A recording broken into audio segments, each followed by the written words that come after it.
Welcome all of you. In today's, what used to be called earlier the advanced webinar or supervision webinar, which we now call the future of coaching, because we are really looking at various trends, things which are not normally covered in a coaching conversation. Please do enter your names, where you are from, if there are any areas of special interest that you might like to cover during the session or later. Please do address panelists and attendees. The default setting usually is only for panelists, so it'll just come to us. So if you're asking questions, it's good that everybody gets to see what your questions are and relate to the context in which you're asking the question. And please put all your questions on the chat box and not on the question box. There's probably a question box also in some of the Zoom webinars, but please don't use that. Please put them on the chat box. And as we go along, Shambhavi and Pritika are going to run this session. I'm going to be in the background, except towards the end where I might get involved in one of the exercises. There are about 3 or 4 exercises which sort of outline the whole process of improv or improvisation, as it's called. And after each of those, or even in between, if there are any questions that you have, comments that you have, please post them on the chat box so Shambhavi and Pritika would be able to answer.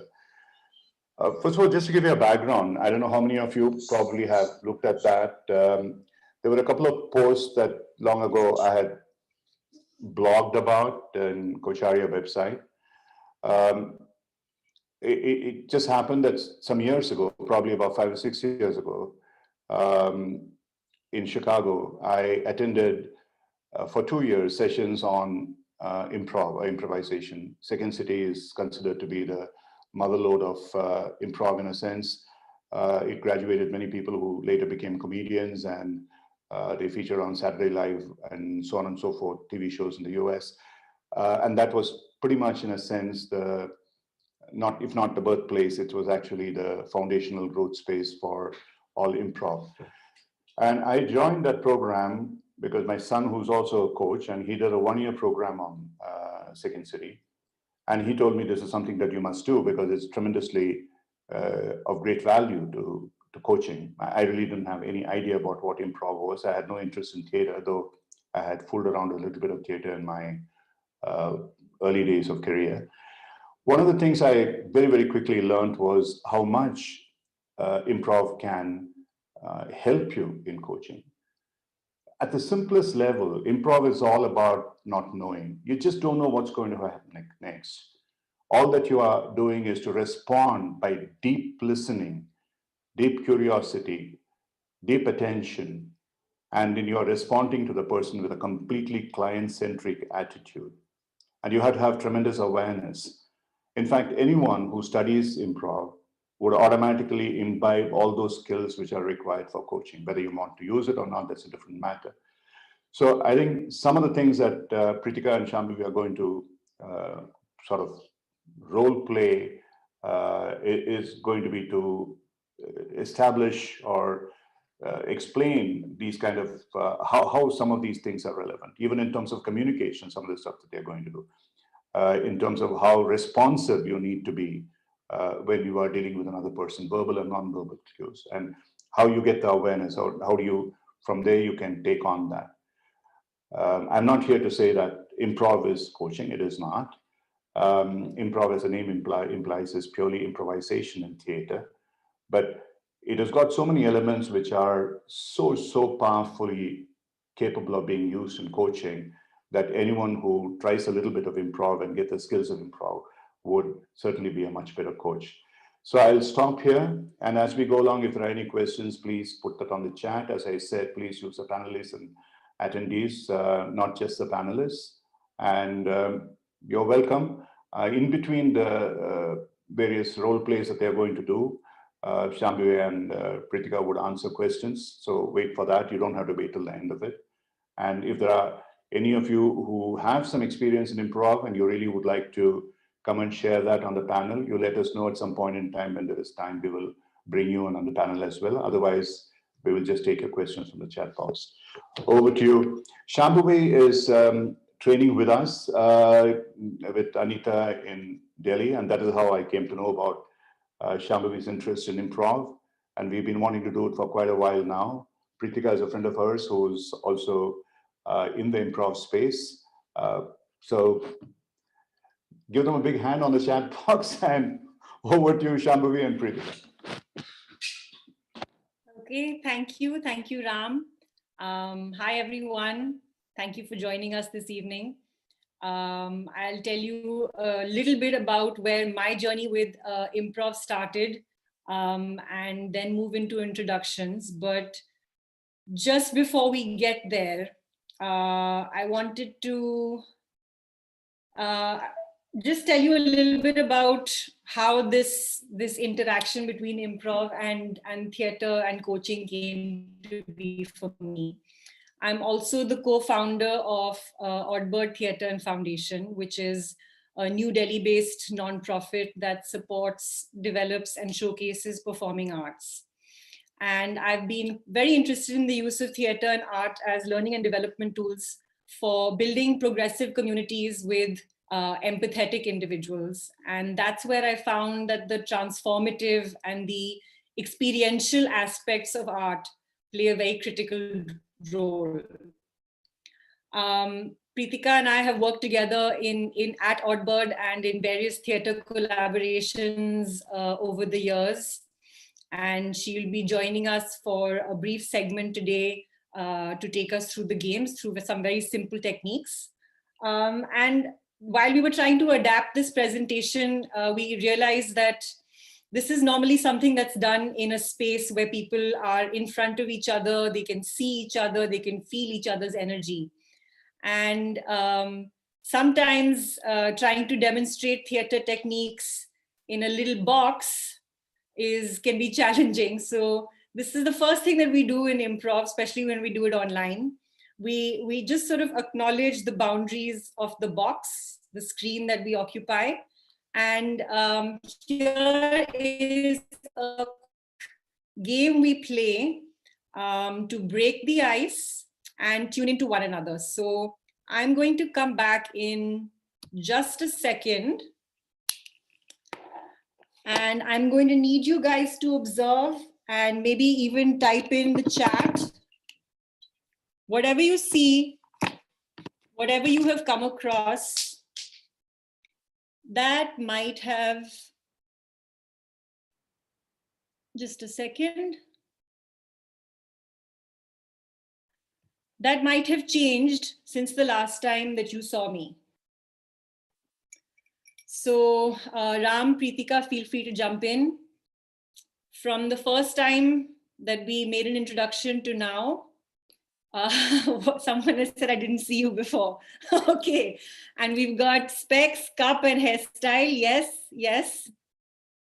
Glasses not on your face. Yes. More books on shelf. Actually, I didn't have time to arrange that. But yes, that is actually it. And it's a really quick game that we play when we're moving online. And I thought I would introduce you guys to it, since we tend to do more sessions with clients through this medium now, through Zoom. So it's something that kind of quickly helps us to connect with each other and say, and sort of be present with each other. Shambhavi, speaking of being present, there was two lovely ones. One was you were smiling more. Someone noticed that you were smiling more. Okay. And that your hair shifted to the other shoulder. Yes, yes. Great, great presence. So now we're going to jump into some slides and then go into games. If you can just bear with me a minute.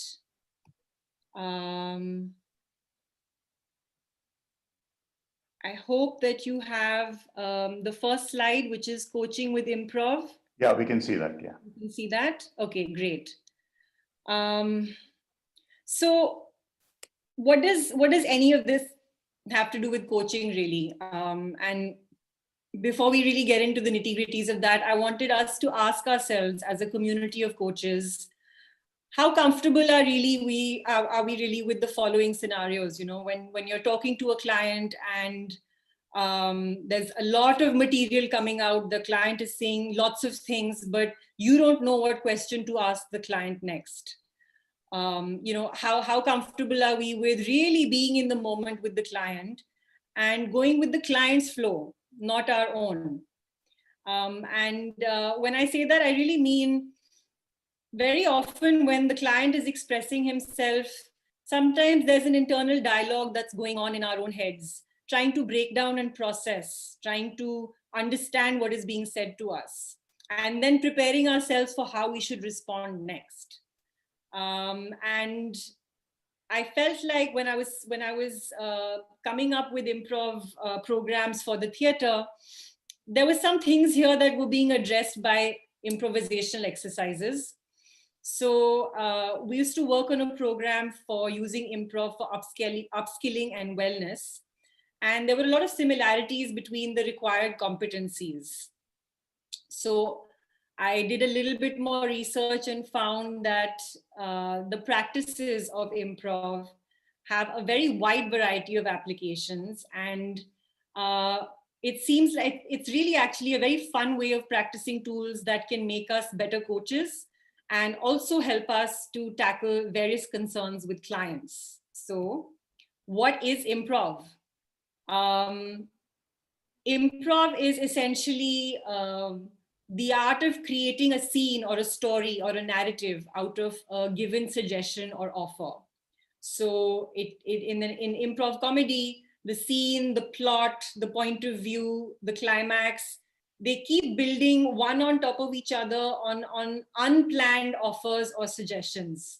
So for example, if I'm on stage and I am the improv player that evening and you are all in the audience, I might ask you to suggest a location to me.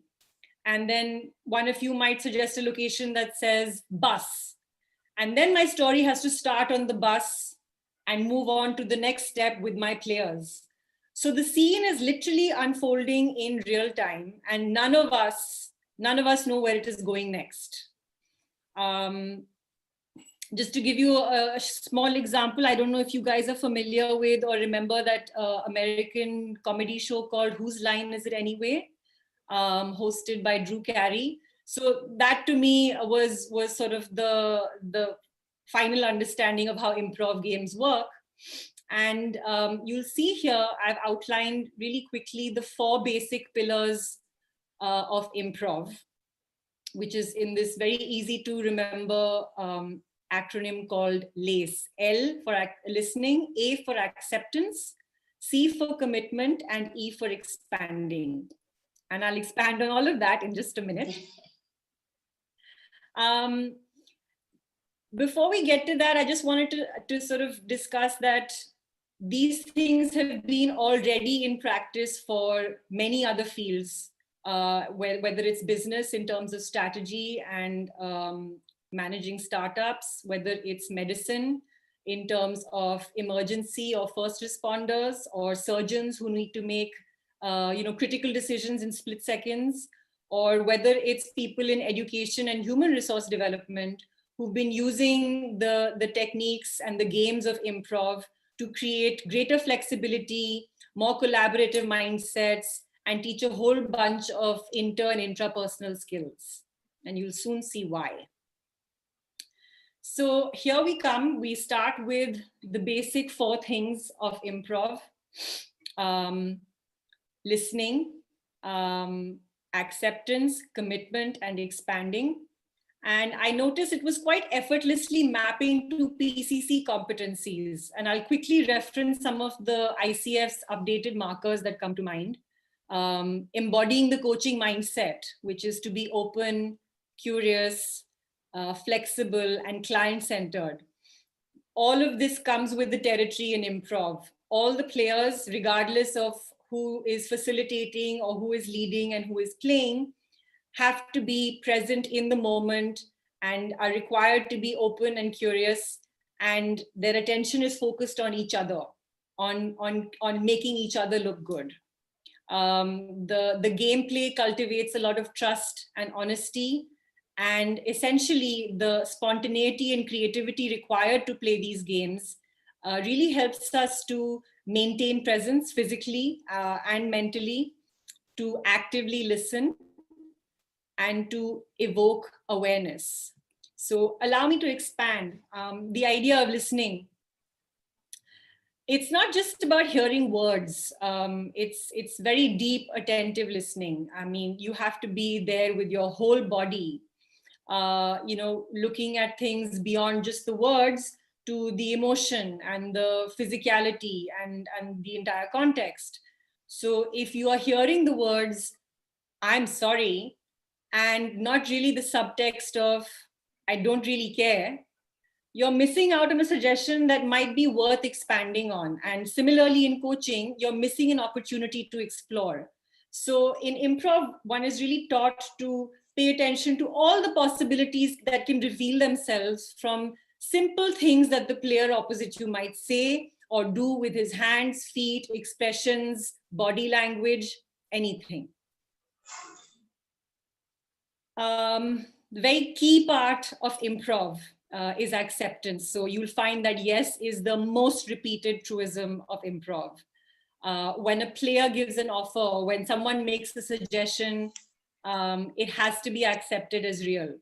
Now, this does not mean that it's that you agree or you comply or you approve. And it doesn't literally mean you say yes, although a part of the training is to do exactly that. But the suggestion must be validated. There is no time and there's certainly no purpose to evaluate what was the intention of the previous dialogue, why was it coming out, what is the cleverest way to proceed with this. So literally everything that comes to you is acceptable and there are no mistakes, not from your team player and not from you. Which brings us to commitment and the idea that the first reaction we have when we're playing games in improv, the first thought that comes into our heads, that is worth committing to. So we really have to trust that our instincts are right and will be accepted by our co-players. And if we think about how this kind of works out in the real world, we spend a lot of time second guessing and weighing in pros and cons of everything we do. The whole point of improvising on stage is to actually enjoy complete commitment to the idea, the first idea. And the idea can be quiet, it can be gentle, it can be loud, it can be silly, it can be, perhaps even dangerous. But at that point, it is the best idea in the world and it needs our commitment. And from that, we finally move to expanding. So we have the someone giving us something, we listen, we accept it as true, we commit our reaction to it, and we expand on what we've been given by contributing another little element to help flesh out the idea. So that's called expansion. It's just incremental. If Pritika says to me, I have an apple for you, and I say, thank you, the apple is great, I've been very hungry. I've remained in the same universe, but I've just taken that little idea of the apple further, just a little further. Nothing funny, nothing hilarious, nothing even super creative about it. But all we are required to do when we're expanding is be spontaneous, accept what our co-player has given us, and remain flexible and adaptable going forward. Now that we've gone over the basics, I thought I would remind you that today is not all talk. We did come prepared to demonstrate a few games and see how all these principles are illustrated in these activities, how they can support us as coaches, and how they can also be adapted as tools for coaching interventions. So I'm welcoming Pritika Chawla, my friend and improv colleague and theater practitioner, to join us for this segment and guide us through some simple games. Thank you. That was such a lovely introduction to what you're about to do, Shambhavi. So just again, staying with lace, because that's just so important. We're going to play a little game, Shambhavi and I, where I'm going to give Shambhavi 4 instructions. Number 1, will be, so if I say number 1, you pull your ear, right? Whichever ear, left, right, whatever you like. If I say number 2, you smash your nose with any one hand, whatever you like. If I say 3, you hold your throat with one hand. Yeah. And if I say 4, you cross your hands on your head. Yeah. So of course, this game is called ear, nose, throat. There's various variations of it that we play right now. Like Shambhavi said, we're in a box, so we will stay with the box. And like Alexandra said as well, there's the whole issue of being in the virtual world. So here we are. Okay, going again. 1, pull ear with any hand. 2, smash nose with any hand. 3, hold throat with any hand. 4, cross hand overhead. Okay? Okay, so just before we move into playing, I'm just going to really quickly, I thought maybe we should exit the share screen. One sec, so that we can all be seen easily. There we go. Okay. Hi. So you remember the 4 in the numbers and instructions, yes. Yeah, Shambhavi? Yes. Yes. So now we're going to replace. We're not going to give us the entire instruction. We will only give numbers. So for example, 1, 2, 3, 4.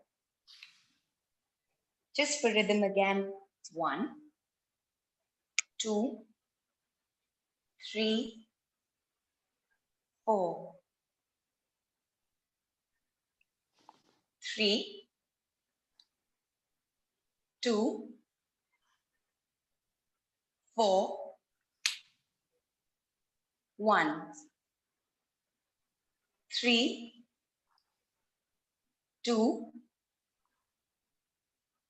4, 1. 4, 3, 1, 2. What's happening? Are you noticing something? What are you feeling when you do this? So I think I start out trying to memorize what number goes with what gesture. And then I stop trying to remember what's the order in my head. I just have to focus on what you are asking me to do. And then hope that the right hand comes and goes in the right place at the right time. So it kind of takes me out of my mind space of trying to remember, trying to prepare myself, and forces me to say, okay, I don't know which number is coming next. I just have to kind of go ahead and just respond to what you're saying. Which happens ever so often, right? Even at work or anywhere, you're thrown into something, you're improvising, you just go with it. You trust your instinct. You say, okay, I got this. And then after that, it's just about trusting an instinct. It's about going with the rhythm. It's about being present. Correct. And I think this one was a really fun one because it kind of, you can keep adding gestures to it. You can keep sort of varying the order of the numbers, and you can start with 1, you can go in reverse. And in a group, actually, it becomes really fun because what I've noticed in the past is people stop caring about whether they're doing it right. And they start actually just enjoying the action of the game, just the flow with other people. So I'll take you back to what this game really does for us. It helps us to learn and observe concurrently. And it kind of inculcates, I find, a nice attunement between people. So, you know, in the case of the game that we just played, I was very focused on you and very kind of in tune with what you were going to do next. So the collaboration between us becomes stronger. And like I said, it kind of removes you from your inside space and makes you focus on what's happening in front. It's really funny it's good as a warm-up tool. There's an inherent silliness to it, which means that even when we are looking stupid, even when we are being foolish, there is a sense of freedom and joy in that. And over time, improv also teaches us that failing with grace and laughter is a key element. And it can really help us to feel safe with expressing anything that comes up. So not to suppress our spontaneity, but be okay with it, notice it, and be able to express that. I think from there we can move on to the second exercise, which is essentially the most famous exercise, belief structure, religion in improv comedy. That's yes and. And I found it to be an exercise that really beautifully helps players and coaches practice their listening skills, their accepting skills, their commitment and expansion, literally step by step. So Pritika, just tell us how we're going to play this game. So Shambhavi, you and I'll play it. What we're also going to do besides yes and, we're going to do a yes but. Okay. Just to see what happens when yes, you're listening. So the yes is because you're listening. The and is because you're building on something, expanding on something. The moment there's a yes, but, it's like you're not really listening, and there's also nowhere you can move ahead in communication. Okay. So let's do the yes and first. Basically, what we're going to do is we're going to build a story, you and I. Let's start with a once upon a time story. Again, this is a box, so we're going to work within the frame we have. So let's start with a once upon a time story. You say one line, I will yes and addition to the story. Okay. Would you like to start, or would you like me to start? I can go ahead. Okay. So once upon a time, there was a purple moon in May. Yes.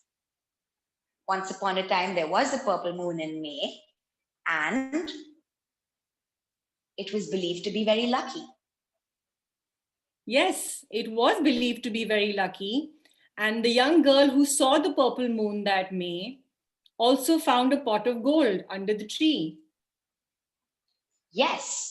The young girl found a pot of gold under the tree, and she decided to gift it to her entire village.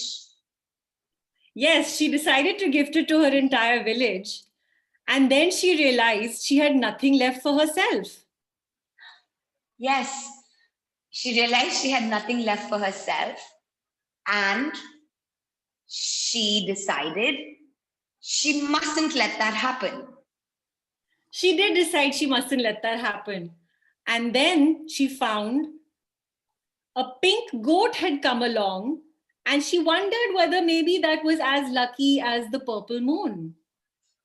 Yes, she saw that pink goat, and something within her said, this is it. This is my luckiest charm ever. And in front of her was this tree that spoke to her. Yes, the tree We'll stop there. Okay. We'll stop there. And then before we talk about this, if we can just go into the yes, but, and then we'll be able to chat about this for a moment. Yeah. Would you like to start? Okay, so one day a young girl climbed a tree. Yes, one day a girl climbed a tree, but she didn't get very far up because she realized she didn't know how to. Yeah, she didn't know how to, but she could have always tried harder. Yes, she could have tried harder, but she thought, if I don't know how to do this, how do I climb? Yes, she did think about how she's going to climb, but she didn't realize that there was a way to learn from her brother. yes, she didn't realize there was a way to learn from her brother, but she could have. So I'm going to stop right there. You see, the yes, but really goes nowhere because you're not trying to expand. In the yes, and you are mirroring what the other person has said. And so that's an acknowledgement of hearing them, listening to them. There is also the commitment to take this further. With the yes, but that commitment is not there. That immediate middle step is taken out. And so there's nothing to expand on. Yeah, Shambhavi, over to you. Okay, so that's true. I think what happens with yes and is, even though it puts you in the spot and you have to quickly come up with what next, but has a sneaky way of entering the equation sometimes. And that's something that we all have to watch out for, the subtle but that comes in, because it essentially takes us around in circles. We keep going back and forth around the same thing, or we find that the communication or the narrative just stops right there. So essentially what this game is doing is it's helping us to practice our listening, our spontaneity, commitment to our initial instinct, and building on what the client offers, and really collaborating with what the external offer is instead of preconceived ideas. So when I started the story about the purple moon, I might have imagined that it would end up in a feast for the village, under the purple moon. But it really doesn't matter, because my partner is coming in with a different suggestion, and that's the one that I need to respond to. So one finds that it kind of helps you also affirm your own creativity and self-belief, because anything I say is accepted by my partner and vice versa, which really helps us to sometimes move past small emotional resistances that come up. When you actually forcibly say yes, and we have to build on it, what really happens? What are the things that come up? How does that help in a coaching scenario? So I brought up these two games to see how we can employ improv techniques to help us as coaches to sharpen our competencies. Essentially practicing the same skills that improv actors use for comedic success on stage also helps us to become more flexible, more creative, and better communicators. So while improvisers are credited for this ability to create entire shows without a script and really have us, sort of rolling in the aisles with laughter, it's not some kind of a elusive inherent aptitude. Professional improvisers actually develop the capacity to listen and collaborate through these kind of games, and that allow them to practice and hone these skills. So these impact not only coaches, but also clients. And I'll quickly talk about what coaches can expect. Like I said, it helps us to sharpen all our competencies, specifically listening, without judgment, with curiosity, and it pushes us to be attentive and present with our entire being. So if this is something that some of us feel we have to meditate for or practice, improv is a really fun way of learning these things. The second is that improv is really good to quickly break the ice and make connections with each other. The whole idea of playing games, of having that informality, that fun atmosphere, it makes us more open and accepting. And we learn to really support the other person beyond making ourselves look good or clever or funny. And another thing is that it really gets us out of an evaluative frame of mind. So possibilities begin to open up. Suddenly it's not so much about what can't be done. It's more about what are the new ways to look at this? What are the creative solutions to it?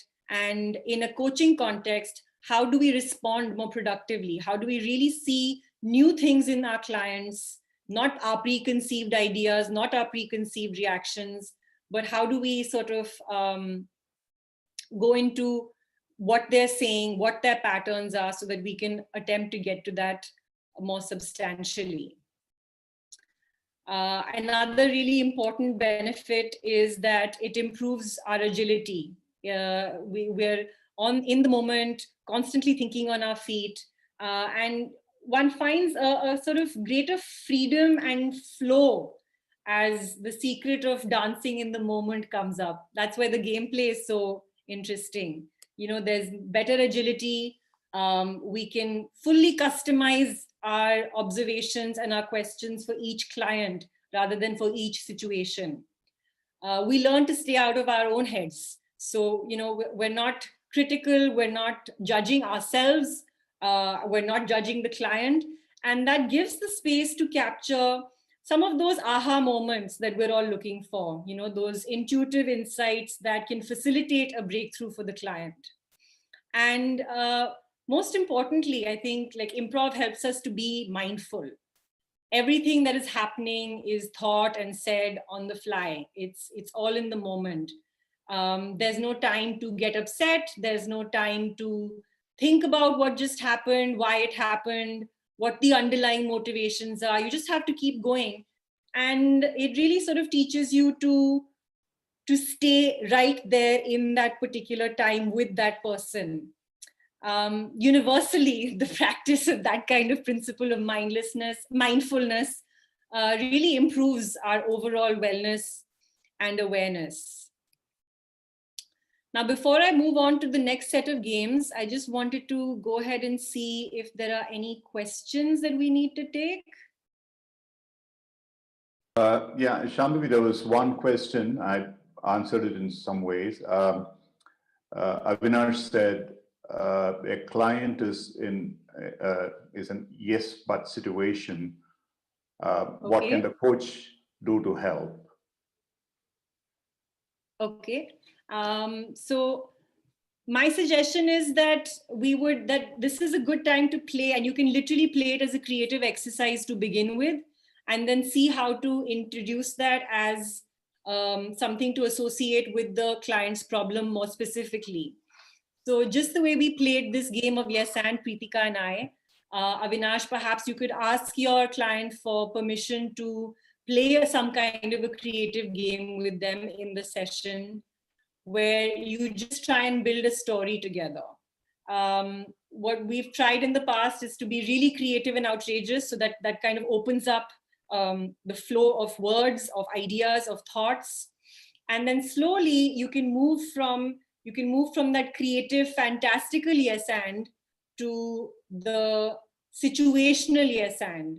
So how does this actually associate with what you are experiencing now? How does this actually relate to the situations that you're going through at this moment?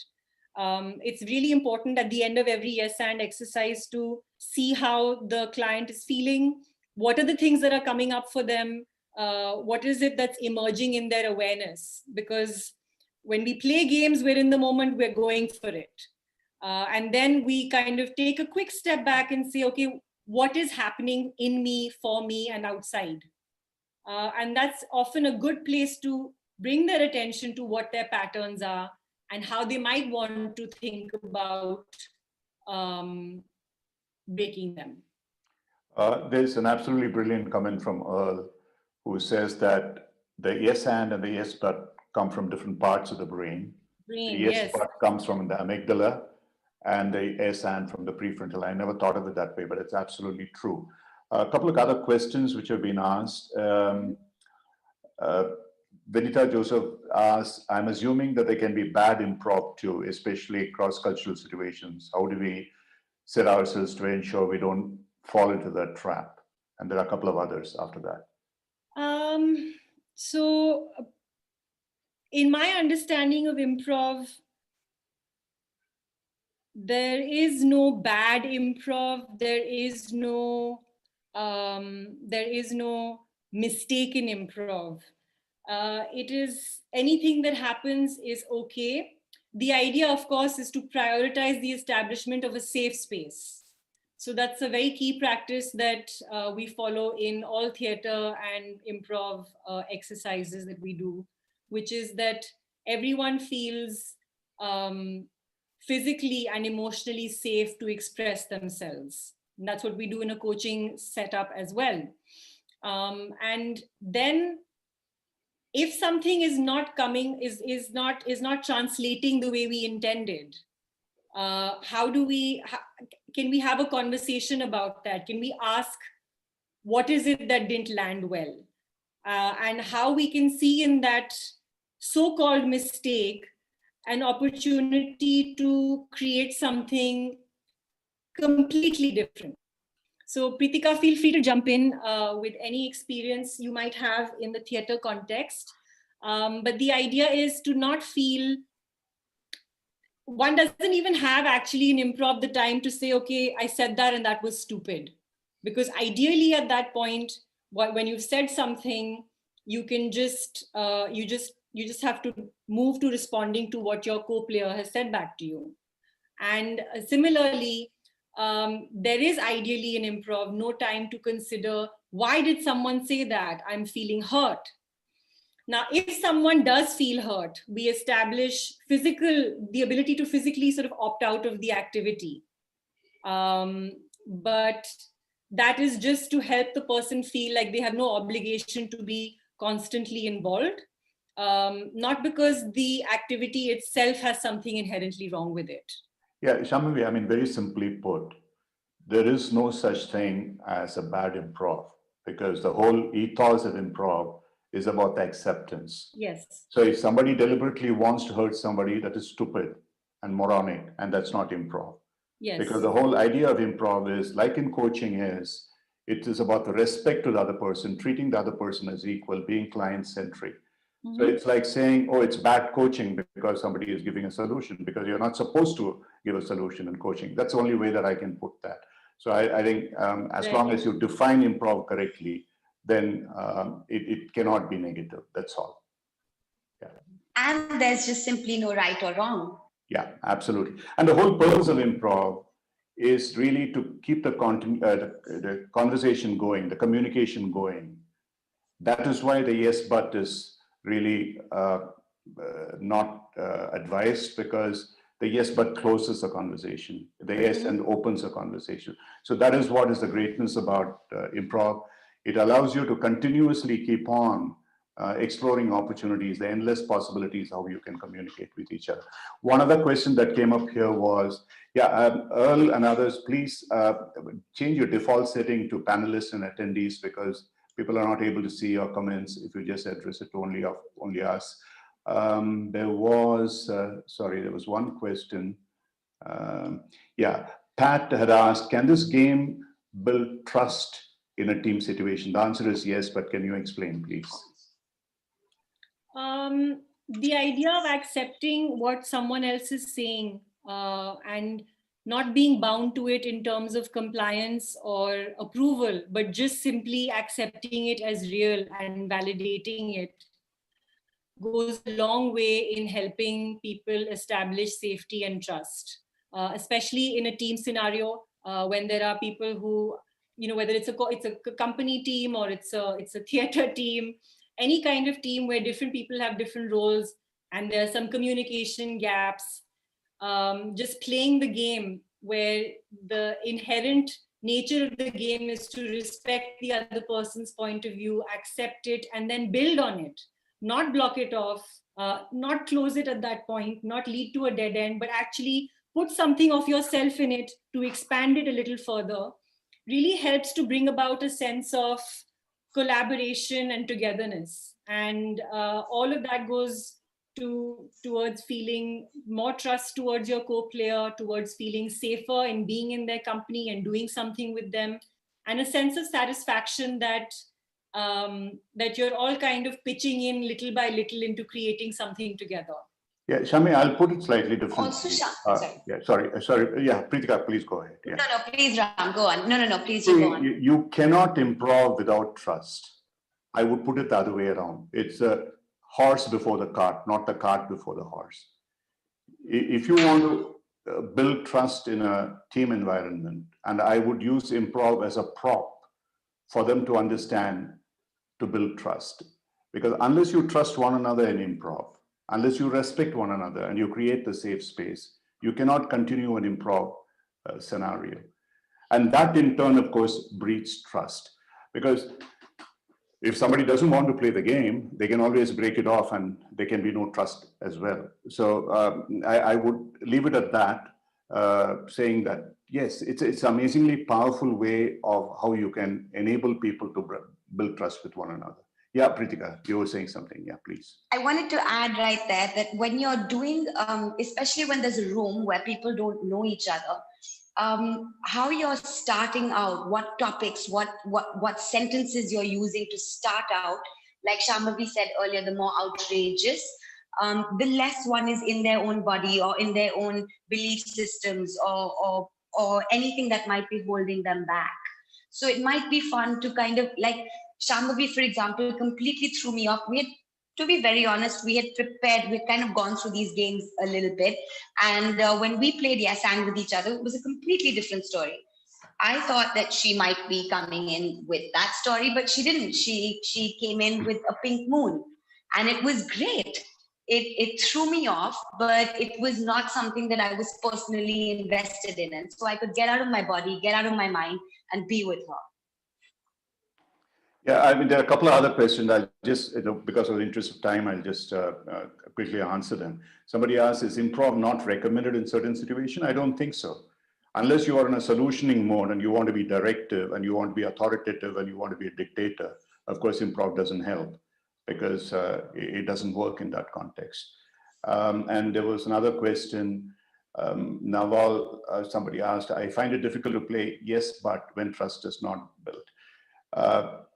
I don't know what that means. I find it difficult to understand. But I just want to refer you to those of you who have read Marshall Goldsmith, what got you here won't get you there. In fact, this is specifically one thing that he says.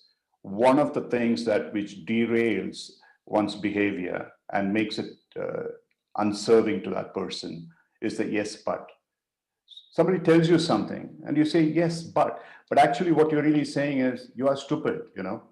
I'm on the face of it, I am agreeing that yes, but then I'm digging a ditch under your feet so that you can fall into it and say, so it's a most obnoxious and disrespectful way of continuing a conversation. So anyone, the moment I hear somebody saying the yes, but, immediately what comes up for me is a kind of a character who's really manipulative. So he doesn't have, or she doesn't have, the guts to say upfront that I do not agree with you, but you passive aggressively, you put on a frame of saying yes, and then try to stab that person with a but. So just understand that.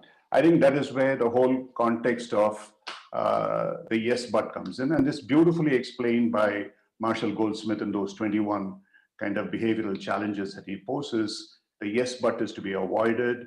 Don't add too much value. Don't criticize in public.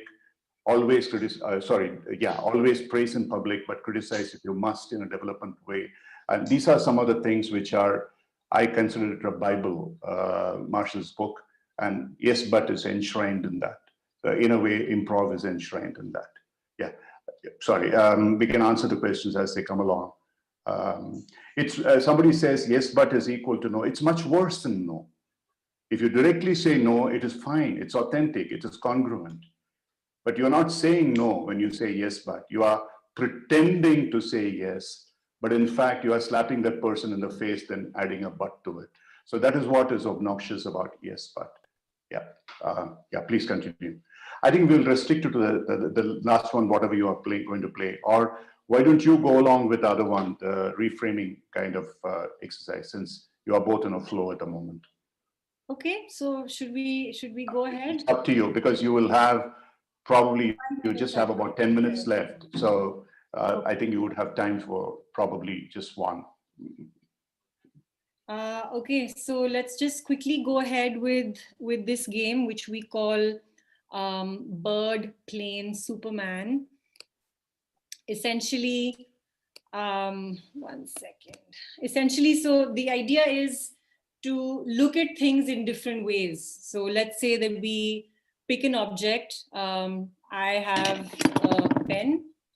Pritika, do you have a pen? Okay, so I'm going to use this to represent something very specific through mime.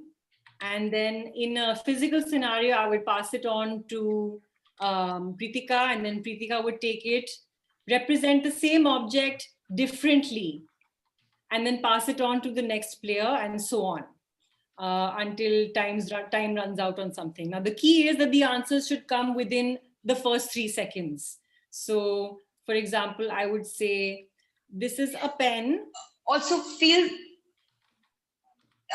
free to chime in with suggestions, everybody. Yeah. So this is a pen. This is an eyeliner.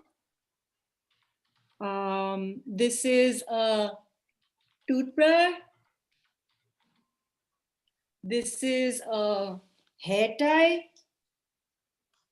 Pritika, do you have any ideas? This is an earbud. Okay. This is a nail file. Mm-hmm. This is a torch. This is a spoon. This is a sword.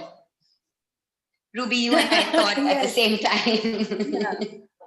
So you can start this way and then take a time out after playing a few rounds with your client, and then reflect together on the objects and feelings that come up. So I'll do a quick conversation with Pritika to show how we could look at this in an actual coaching conversation.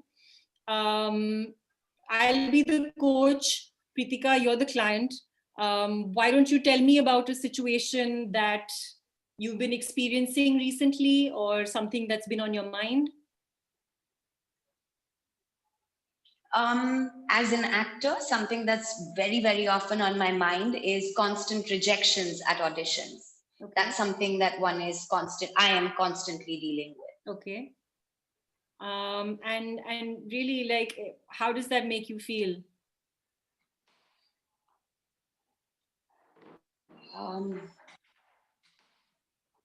I don't know, it happens so much that I'm not quite sure anymore.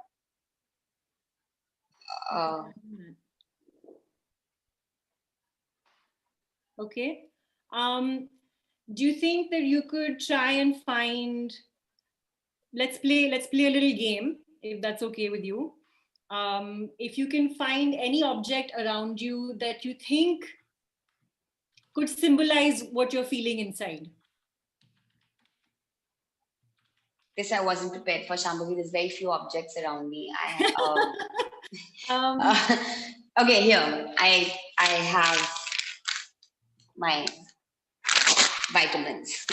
Okay. So you have a bottle of vitamins, and this is something that, what does that look like to you?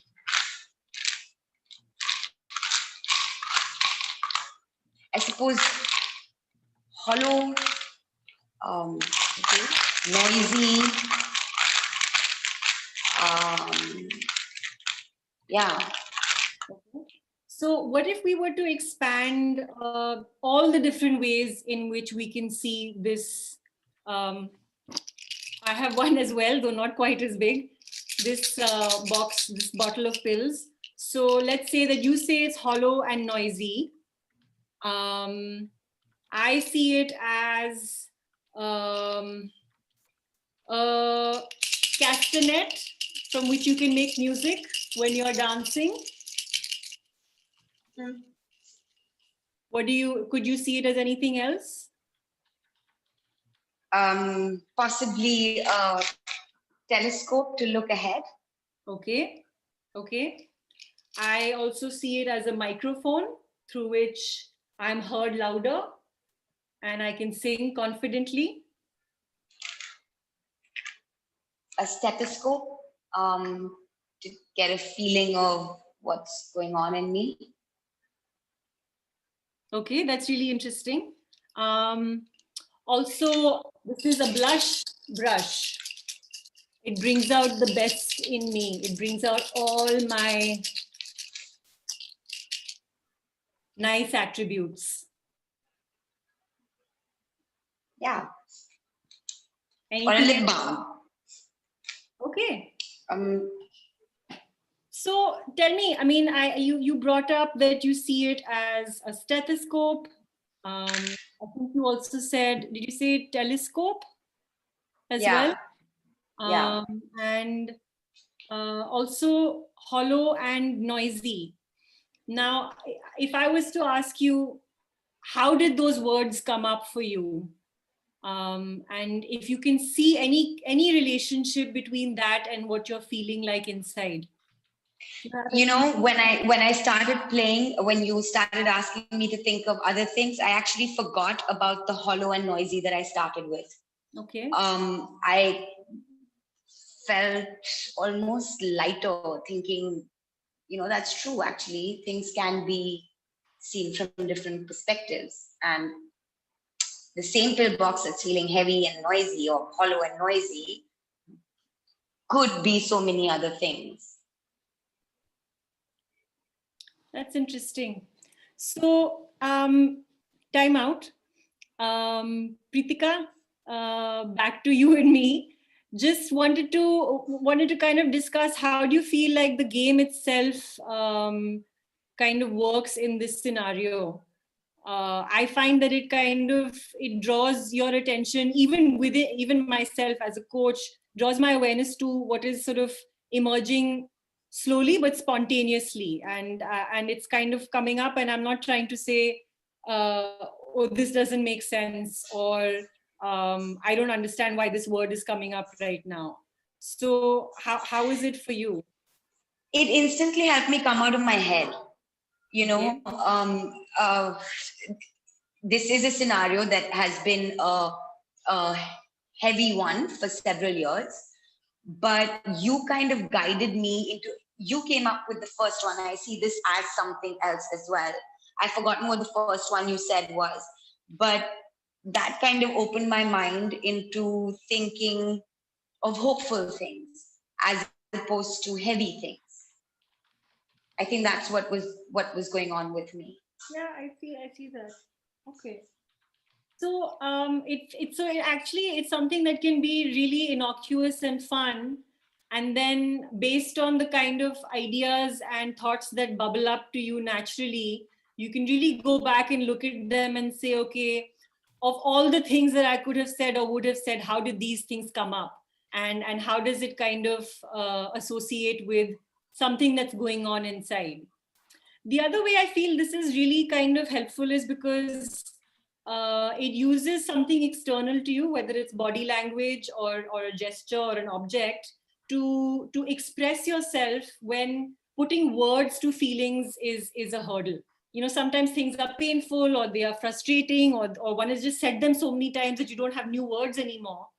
And I find that this game kind of helps you to almost externalize yourself into something else, and then play with it and say, okay, what else can this be? What else can this mean? Shambhavi, we are pretty much on the hour. If you can wrap it up, please. Okay. So I think we've got the last game here, which is very easy for anyone to follow whenever they would like with the client. The idea is to pick a noun and write down, pick a random word, write down words associated with it, and really sort of force associate the client to figure out how these things relate to a goal or a challenge that they're facing.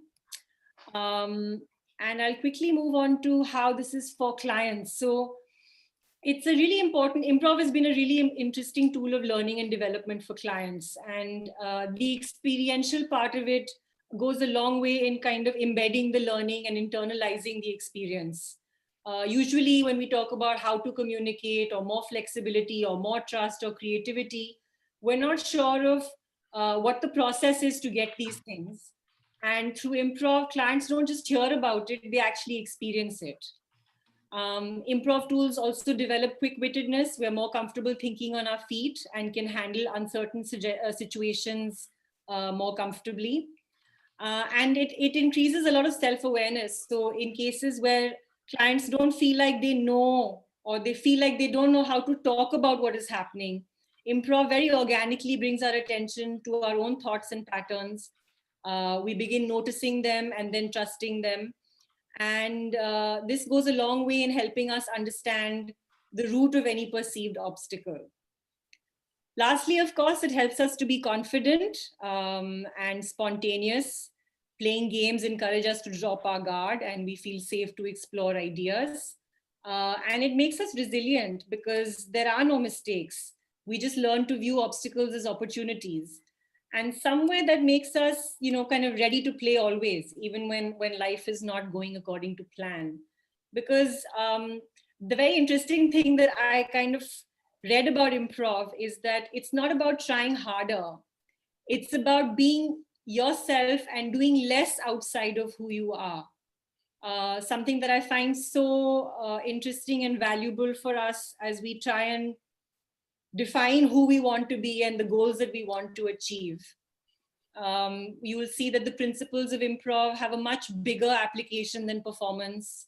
It really fine-tunes our ability to communicate ideas clearly and very quickly in real time assess what other people are saying and respond in supportive ways. And like Ram mentioned earlier, it's just keeping the conversation going. It's the forward momentum, not the accuracy, not the smartness, not the comedic effect that is key. The important thing is to keep the action going forward, which very often means that just good enough, just incremental right now is perfect for improvisers and for coaches. With that, I'll conclude our section on improv techniques for coaching. Want to thank you all for coming today, and thank you so much, Preetika, for helping me with this section. And wish you all a pleasant evening or the rest of the day, depending on where you're signing in from. Thank you very much. Preetika, you have anything to add, please? You have anything to add? No, thank you. Thank you for having me. This was really quite wonderful for me as well. Yeah. Thank you. Shami, if you can just stop sharing the screen, please. Thanks a lot. Yes. Yeah. I just want to end with this. There are a number of questions which are about, are you trying to influence a client to be positive? Okay, let me answer it this way. Okay, I'm putting on a password. Somebody had asked for it. Use improv as a password. I don't even know what the password is, but this would be fine. The whole objective of coaching is to empower the client. If that is not what you think is the objective of coaching, there's no point in coaching. You are not there to make the client feel negative. Even if the client feels negative, the whole objective is to empower the client by reframing, by being positive and so on. And that's really where improv comes in. And that's one of the reasons why improv is primarily used in comedies and not in tragedies, because the whole purpose is not to make someone go into a vicious cycle. So if you understand that, then you get the rest of improv very quickly, because you can work with a client and tell the client, okay, play these games. Maybe they are silly, but they might take you out of the space that you are in, the hole that you have dug yourself in. So you need to understand improv from that context. And how do you reframe the yes and instead of the yes but? And these are the tips of the iceberg, but there's a lot more in improv, which is about how do you positively engage the client in a conversation which leads to positivity. So for example, if the client is feeling negative, like what they did with the miming expressions and so on and so forth, can you ask the client to say, hey, this is what I sense with you. This is what is happening to you. Is there a possibility for you to try and present me a few moments of your life when you have been extremely joyful? So how would you do that? Or something of that sort. Let the client enact that. And the moment the client gets into that space of enacting it with the body, something automatically shifts in the mind, because the body influences the mind. It's as simple as that. So in improv, what you are doing is to engage somatics, ontology, emotions, thoughts, sensations, and everything together, and bring it together in an integrated fashion. We don't have the time for it in 1 hour to do it. Perhaps people like Shambhavi and Preetika can build a 30-hour program, which will be very happy to offer to you people. But this is just to give you the flavor of what it is, to understand and create an interest in you. And if you have some other kind of improv theaters around you, people who are doing improv, please engage and learn for yourself. It's something totally amazing. It opened my eyes. For 2 years, I went through this program at Second City whenever I was there in the Actually, US Second on City is vacation. doing programs online now. Oh, online? So, Okay. yeah, we can sign up for that. Yeah, you can sign up. You guys can offer a program. Probably we can host those programs. Okay. And thank you very much. Thank you for all the wonderful comments that you have put in there. And it gives us an opportunity to also relook at the whole aspect. Earl, thanks for that wonderful comment about which part of the mind the yes but is coming from, the amygdala, and the yes and is coming from, which is a much more reasonable state of where you are. Thanks. Thanks, Shambhavi. Thanks, Preetika. Thank you. Thank you, Ram. Thank you, everyone. Have a good Diwali. Bye-bye. Yep. Great Bye-bye. Diwali to all of you. Bye-bye. Take care. Happy All the best. Diwali. Bye. Bye.